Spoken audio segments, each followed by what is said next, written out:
Pradesh Vishesh, presented by Asian Paints.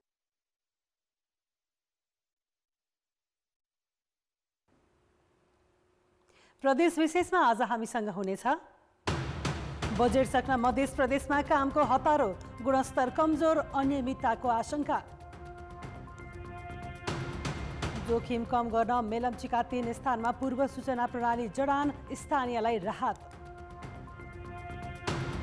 निजी वनप्रति किसानको आकर्षण बढ्दो, उपभोगमा भने कानुनी झन्झट भएको गुनासो। र कृषि अनुदानमा लुम्बिनीका स्थानीय प्राविधिकको मनोमानी, प्रदेशले गर्यो नयाँ नियुक्ति। नमस्कार, म श्रद्धा आर्यन। यी थिए प्रदेश विशेषका लागि आजका सामग्री। यसबाहेक सङ्खुवा सभा अस्पतालले स्वास्थ्य सामग्री किन्न नसके 4 करोडभन्दा धेरै रकम फ्रिज भएको सम्बन्धी सामग्री हामीसँग रहनेछ। हेर्दै गर्नुहोला प्रदेश विशेष समाचार समीक्षा र सन्देश।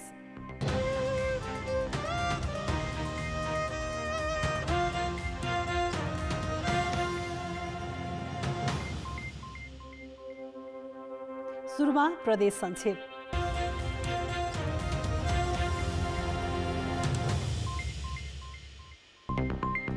सप्तकोशी नदीमा बाढी उडिएसँगै काठदाउरा सङ्कलन गर्नेको भिड लाग्न थालेको छ। बर्खायाम सुरु भएसँगै जोखिम मोलेर नदी आसपासका मानिस काठदाउरा सङ्कलनमा व्यस्त हुने गरेका छन्। काठदाउरा सङ्कलन गरी बेच्दा हुने आम्दानीले गर्जो टार्न राहत पुग्ने भएकाले ज्यान हत्केलामा राखेर नदी चाहनु परेको स्थानीयको भनाइ छ। उडिदो भेलमा माथिल्लो भागबाट बगेर आएका काठदाउरा सङ्कलन गर्ने काम निकै जोखिमपूर्ण भए पनि कोशी किनारका स्थानीयले भने नियमित जस्तै भइसकेको छ। प्रदेश 1 को विनियोजन विधेयक 2079 बहुमतले पारित भएको छ। आर्थिक मामिला तथा योजना मन्त्री इन्द्र बहादुर आङबोले सदनमा आजको बैठकमा पेश गरेको विधेयकमाथिको छलफलमा राजस्व दर बढाउने र प्राकृतिक स्रोतलाई उच्च उपयोग गर्न विधेयक उपयोगी हुने बताएका थिए। मन्त्री आङबोले सवारी साधन रजिस्ट्रेसनमा सहुलियत, सवारी र घर जग्गाको करमा केही फेरबदल गरिएको समेत उल्लेख गरेका छन्। रामेछापको दोरम्बा सैलुङ गाउँपालिकाको सेवा प्रवाह निकै सुस्त बनेको छ। कार्यालयमा प्रमुख प्रशासकीय अधिकृत सहित प्रशासन र प्राविधिक शाखाका 21 जनाको दरबन्दी रिक्त रहेको छ। कर्मचारीको अभावमा नागरिकहरूले सामान्य सेवा लिन पनि घण्टौँसम्म कुर्न बाध्य छन्। नेकपा एमालेको अवरोधका कारण बागमती प्रदेशको प्रदेशसभाको आजको बैठक स्थगित भएको छ। आगामी आर्थिक वर्षको प्रस्तावित बजेटप्रति असन्तुष्टि जनाएका हुन्। नेकपा एमालेको अवरोधका कारण बागमती प्रदेशको प्रदेशसभाको आजको बैठक स्थगित भएको हो। आगामी आर्थिक वर्षको प्रस्तावित बजेटप्रति असन्तुष्टि जनाउँदै एमाले संसदमा अवरोध गरेपछि बैठक स्थगित भएको हो। संसद सुचारू हुनासाथ एमालेका प्रमुख सचेतक दीपक निरौलाले समय मागेर बजेटमा असन्तुष्टि जनाएपछि एमाले सांसदहरूले उठेर संसद अवरोध गरेका थिए। संसद अवरोधपछि सभामुख सानु कुमार श्रेष्ठले बैठक सोमबार बिहान 11 बजे बस्ने गरी स्थगित गरे। जनकपुर धाममा लागु औषध दुरुपयोग तथा ओसार पसार विरुद्ध जनचेतनामूलक कार्यक्रम गरिएको छ। लागु औषध दुरुपयोग तथा ओसार पसार विरुद्धको अन्तर्राष्ट्रिय दिवसको अवसरमा जिल्ला प्रहरी कार्यालय धनुषाले जनचेतनामूलक कार्यक्रम गरेको हो। जनकपुर धामको जनक चोकबाट निस्किएको जनचेतनामूलक र्याली रामचोक, सोनापट्टी, जानकी मन्दिर हुँदै पुनः जनक चोकमा आएर कोण सभामा परिणत भएको थियो। हामीसँग बाँकी नै छन्। निजी वनप्रति किसानको आकर्षण बढ्दो, उपभोगमा भने कानुनी झन्झट भएको गुनासो। सङ्खुवा सभा अस्पतालले स्वास्थ्य सामग्री किन्न सकेन, 4 करोडभन्दा धेरै रकम फ्रिज। प्रदेश विशेष, presented by Asian Paints. प्रदेश विशेषमा पुनः स्वागत छ।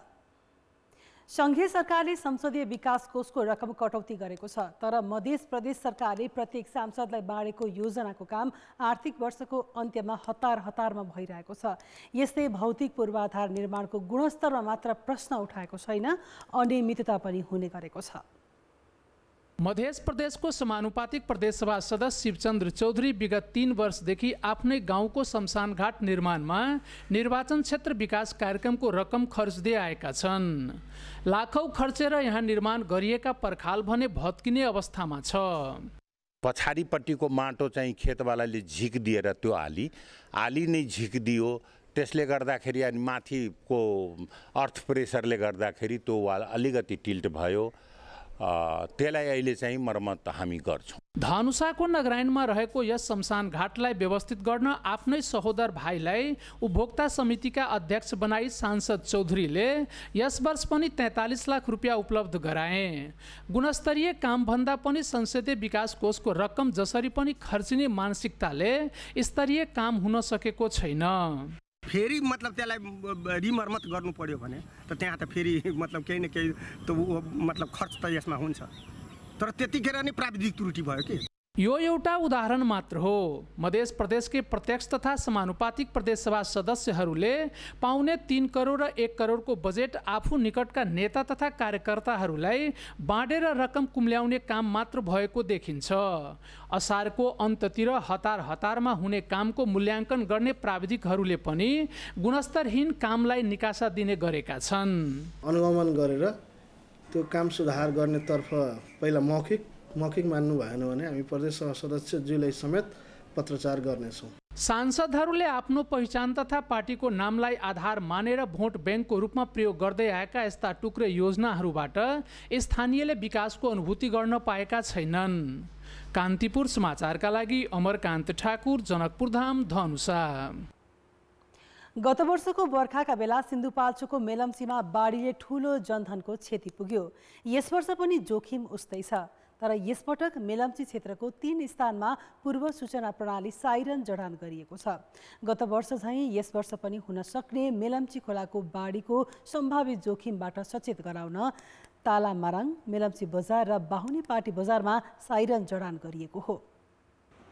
गत वर्षको असार 1 मा भेमाथाङ पहिरो मेलम्ची बाढीमा परिणत भएर आएपछि ठूलो धनजनको क्षति भयो। नदी तटीय क्षेत्रमा गत वर्ष भएको घटनाको त्रास अझै छ, तर बर्खाका बेला बाढीबाट सचेत गराउन राखेको साइरनले थोरै भए पनि स्थानीयले राहत महसुस गरेका छन्। बाढी माथि आउँदा पनि माथिबाट बजाउँदा हामीलाई यहाँबाट भाग्ने चान्स धेरै छ। स्थानीय तह र जिल्ला विपद व्यवस्थापन समितिले बाढीको जोखिम न्यूनीकरणका लागि पूर्व तयारी थालेको छ। गत वर्ष मेलम्ची, हेलम्बु र 5 पोखरी गाउँपालिकामा भौतिक र मानवीय क्षति पुर्याएपछि पुनः क्षति हुनबाट जोगाउन साइरन जडान गरिएको हो। ढोक त बनायो, तर सबैलाई अलिकति भाग्नलाई चाहिँ यसले चाहिँ अलि अब सानो दिएको कारणले गर्दा चाहिँ सबैले थाहा नपाउने हो कि। बाढी पूर्व सूचना प्रणाली व्यवस्थित बनेपछि बाढी पूर्वानुमानको सूचना प्राप्तिमा सहज भएको छ।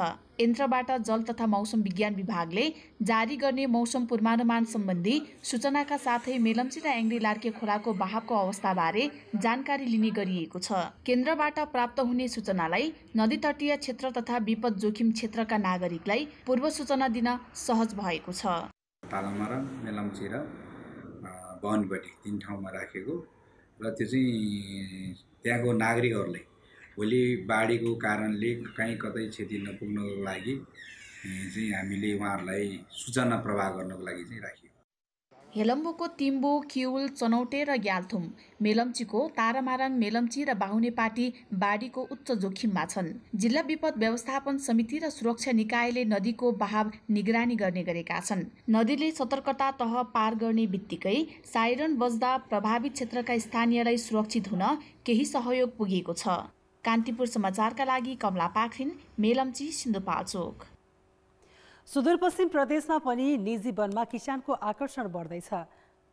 खाद्यान्न बालीभन्दा मुनाफा बढी हुने र झन्झट पनि कम हुने देखिएपछि निजी वनप्रति किसान आकर्षित भएका हुन्। यसले आम्दानी सँगै पर्यावरणमा पनि सन्तुलनमा सहयोग पुर्याएको छ। कञ्चनपुर पुनर्वासका बिरबल विश्वकर्माले आफ्नो 1 बिघा जमिनमा टिक प्रजातिका 1200 बिरुवा लगाएको 6 वर्ष भयो। धान र गहुँ खेती मात्रै गर्दा खासै आम्दानी नहुने र खेतीपाती गर्न झन्झट हुन थालेको भन्दै उनले खेतलाई निजी वन बनाएका हुन्। रुख रोपेको 20 देखि 25 वर्षमा 5 करोडभन्दा बढी आम्दानी हुने उनको अपेक्षा छ।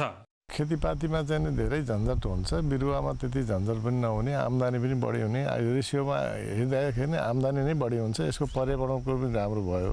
तराईका फाँटहरूमा अचेल, टिक, मसला, बकाइनु, सिसौँ लगायतका रुखहरू रोपेर खेतबारीलाई किसानले निजी वन बनाएका छन्। कम धपेडी, राम्रो आम्दानी अनि गाईबस्तु पाल्दा घाँसपातका लागि सजिलो हुने ठानेर किसानलाई खेतीले भन्दा रुखले लोभ्याएको हो। यसले पर्यावरण पनि स्वच्छ र हराभरा बनाएको छ। एकमुष्ट रूपमा पैसा आम्दानी हुने र त्यो पैसाले केही काम गर्न मिल्ने भयो हुनाले मैले जीवन लगाएको छु। खेतीपातीमा अलिकति खर्चिलो बढी हुने, आम्दानी अलिक कमै देखेर यसबाट केही फाइदा हुन्छ कि आर्थिक फाइदा हुन्छ कि भनेर नै लगाएको। सुदूरपश्चिममा हाल 300वटा निजी वन छन्। कञ्चनपुरमा मात्रै 182वटा छन्। किसानको आकर्षण बढाउन वन कार्यालयले पनि वर्षेनी निशुल्क बिरुवा वितरण र प्राविधिक सहयोग दिने गरेको छ। विभिन्न प्रकारका बिरुवाहरू निशुल्कमा वितरण गर्ने गरेका छौँ र उहाँहरूलाई प्राविधिक सहयोग कसरी खाडल खन्ने, कसरी वृक्षारोपण गर्ने, त्यसको तौरतरिकाहरू, प्राविधिक सहयोगका कुराहरू, त्यसपछि निजी वन दर्ताका लागि चाहिँ सीमाङ्कनका कुराहरू हामीले डिभिजन वन कार्यालयले गर्छौँ। निजी वनको अहिलेको मुख्य समस्या काठ काट्न र बेच्न हो। सङ्घीय सरकारले आगामी आर्थिक वर्षको बजेटमा निजी जग्गामा रहेका रुख बिरुवा कटान गरी कृषि बाली सरह ओसार पसार गर्न दिने भनेको छ। यो व्यवस्था कार्यान्वयन हुने हो भने निजी वनप्रति किसानको आकर्षण झन बढ्ने देखिन्छ। कान्तिपुर समाचारका लागि क्यामेरामा सुदीप थापाका साथमा टेकराज जोशी, धनगढी, कैलाली। जनशक्ति अभाव र जङ्गली जनावरले बालीनाली नष्ट गर्ने क्रम बढेपछि धनकुटामा निजी जग्गामा रुख बिरुवा हुर्काउने, वन बढाउने चलन बढेको छ। बसाई सरेर जानेले पनि आफ्नो खेतबारीमा बिरुवा लगाएर छाड्ने गरेका छन्। निजी वनको क्षेत्र बढ्दै गए पनि कानुनी जटिलताका कारण वनजन्य उत्पादनको प्रयोग र परिचालन भने स्थानीयले झन्झट बेहोर्नु परेको छ। जङ्गली जनावरले बालीनाली नष्ट गर्ने क्रम बढेपछि धनकुटाको पातलेका मीनबहादुर कार्कीले अन्न, फलफुल, तरकारी र अन्य नगदे बाली छाडेर खेतबारीमा उत्तिसका बिरुवा हुर्काएका छन्। बसाई हिँडेपछि तेलियाका खड्गप्रसाद घिमिरे र चुडाप्रसाद ओझाको खेतबारीमा पनि चिलाउने र सल्लाहको जङ्गलले ढाक्दै लगेको छ। घिमिरे र ओझाको झैँ विगतमा संयुक्त परिवारका धेरै सदस्यलाई वर्षभरि खान पुग्ने अन्नबाली उत्पादन हुने जग्गा जङ्गलमा परिणत हुँदै गएका छन्। जग्गा बाँचो राख्नुभन्दा निजी वन हुर्काउने चलन बढेको छ।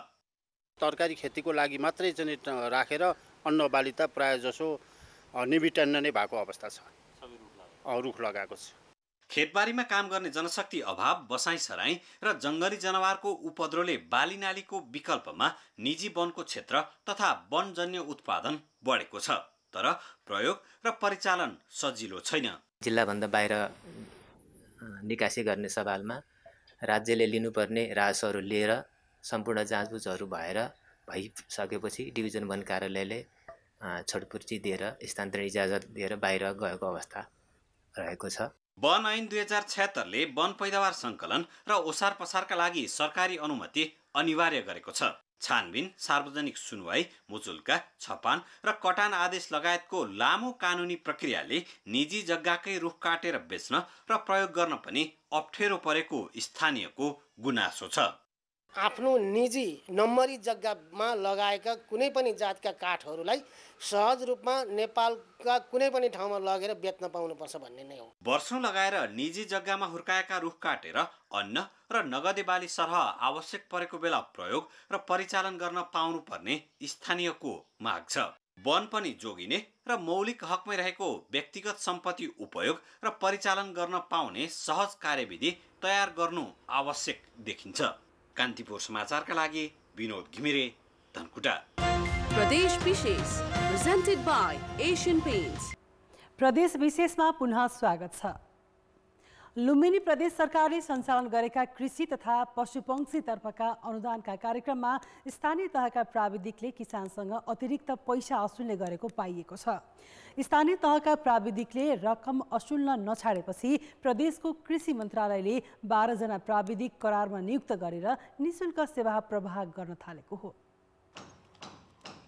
रूपन्देहीको तिलोत्तमा नगरपालिकाका किसान ईश्वर खड्काले पहिलो पटक कोभिड विशेष पशुपक्षी विकास कार्यक्रम अन्तर्गत सरकारी अनुदान लिए।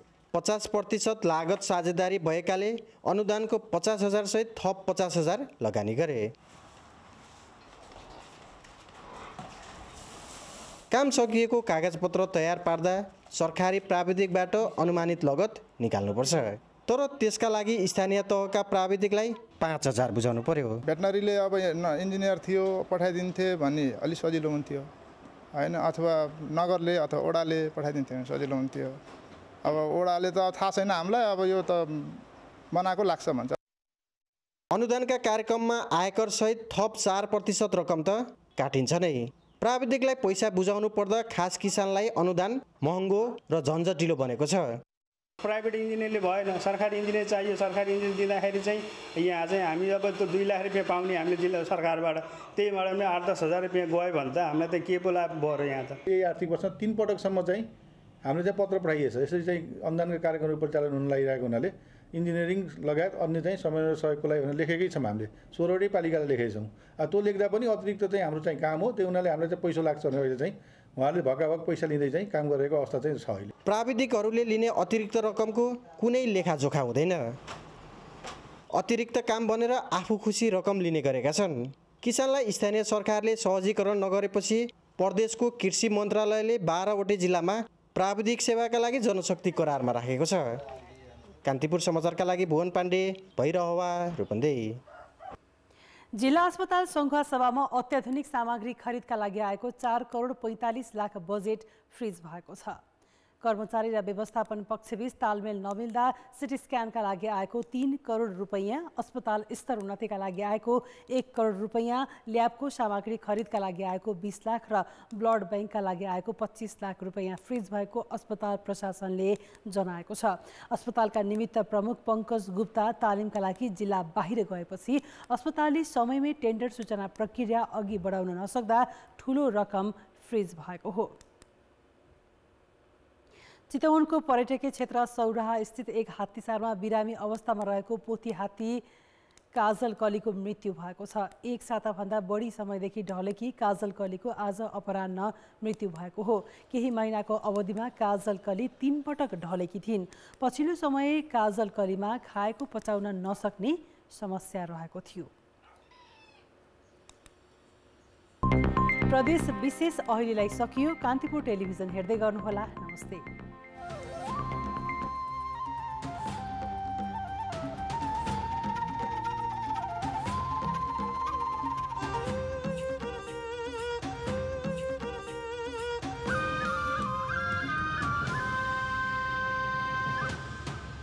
प्रदेश विशेष